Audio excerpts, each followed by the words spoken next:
여러분 안녕하십니까, 진성호입니다.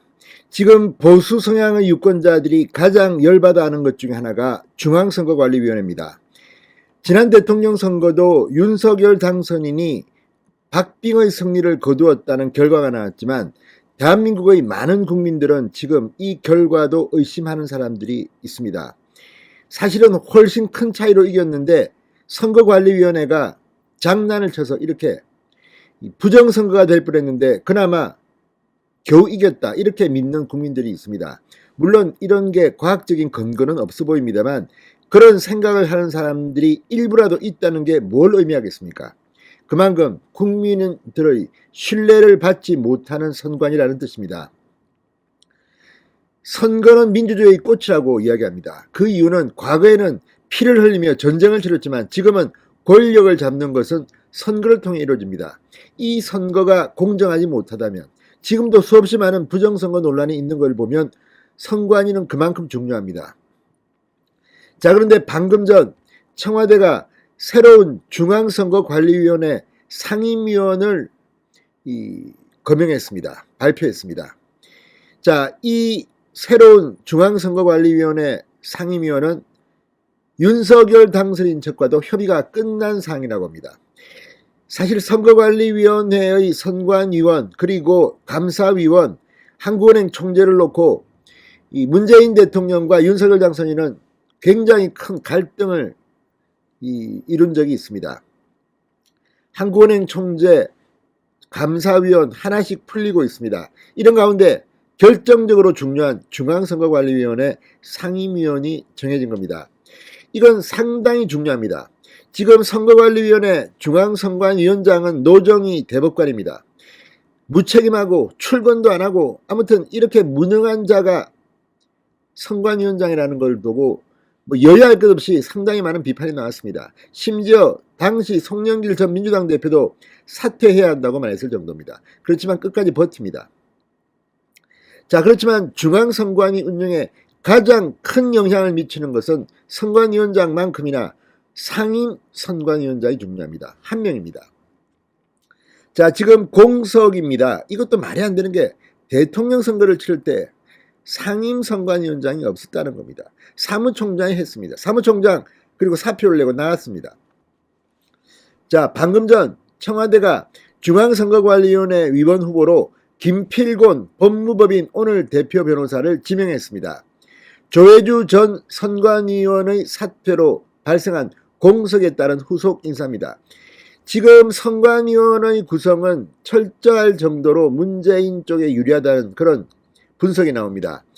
자, 대부분의 사람들이 문재인 성향이라는 겁니다. 물론 지금 선관위원들은 부인할 수도 있지만 나 중립적이야. 그렇지만 언론들이 보는 시각은 한쪽으로 경도했다. 특히 국민의힘 쪽을 대변할 선관위원은 존재하지도 않았다는 비판이 나옵니다. 그런 가운데 윤석열 당선인 측과 협의해서 새로운 중앙선관위원이 탄생한 겁니다. 진성호의 직설 시작합니다. 방송에 앞서 아직 진성호 방송에 구독자가 아니신 분은 붉은색 구독 버튼 눌러주십시오. 더 좋은 방송으로 보답하겠습니다. 자, 박수현 청와대 국민소통수석이 방금 전 청와대 브리핑을 통해 문재인 대통령이 중앙선거관리위원 후보로 김필곤 변호사를 지명했다고 밝혔습니다. 자, 김 후보자 대구 출신으로 경북고등학교와 서울법대를 나왔습니다. 자, 고려대 법대에서 석사학위를 받고 1984년 사실을 합격해서 88년 판사로 임용된 사람입니다. 대구지법, 수원지법, 서울고법 판사 등을 거쳐 서울중앙지법 부장판사, 부산고법, 서울고법 부장판사를 역임했습니다. 이후 대전지법원장과 서울고법 부장판사를 끝으로 법조계를 떠났습니다. 지금은 변호사입니다. 자, 대전지법원장 시절인 2018년, 2020년에는 대전시 선거관리위원장을 지내기도 했습니다. 선거관리위원회 업무를 알고 있는 사람입니다.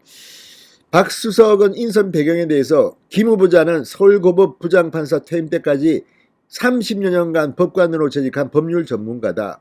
2018년 대전지법원장으로 재임할 당시 대전시 선관위원장을 역임하는 등 선거법에 대한 전문성과 식견을 갖췄다고 설명했습니다. 자, 이제 2달 앞으로 다가온 6일 지방선거의 공정한 관리, 이걸 책임져야 합니다. 자, 그동안 이 상당히 많은 갈등이 있었습니다. 그렇지만 이번 선관위원 후보자 인사로 윤석열, 문재인 간의 인사 갈등은 어느 정도 해소된 것으로 보입니다. 오늘 최재 감사원장은 신임 감사원장의 이미연 연대 로스쿨 교수와 이남구 감사원 제2사무차장을 각각 임명제청했는데 두 사람의 인사는 양측이 다 협의가 끝났다고 합니다. 자, 이걸 보면 이제 문재인 대통령은 급속하게 힘이 줄고 있습니다. 그리고 윤석열 당선인으로 힘이 모아지고 있습니다. 이걸 보면 상당히 중요합니다. 특히 이 김필곤 후보자가 앞으로 선관위에서 상당히 중요한 역할을 합니다. 왜냐하면 상임선관위원이기 때문입니다. 장관급입니다. 중앙선관위원장이 형식적으로는 가장 높은 지위에 있지만 대법관을 겸임합니다. 비상임입니다. 그렇지만 상근 선관위원은 김필곤 한 명입니다. 자, 일단 여러 가지 정황을 보면 이 김필곤 신임 상근 상임 선관위원은 그동안 진보 성향으로만 물들어 있던 선관위원회 나름대로 중립적인 목소리를 낼 겁니다. 그리고 실무에 대해서는 상당한 권한을 행사합니다. 물론 선관위원회 회의에서는 이 비중으로 보면 문재인 쪽이 훨씬 많다는 생각이 듭니다만 상임입니다. 이제 한 명이라도 우리 편이라고 하면 그렇지만 아무튼 있기 때문에 이제 함부로 장난질을 못 칠 겁니다. 아무튼 김필곤 후보자의 중앙선관위 상임 선관위원으로 입성이 앞으로 중앙선관위의 신뢰성을 높이는데 일조를 하기를 기대해봅니다. 진성호의 직설이었습니다. 여러분 감사합니다.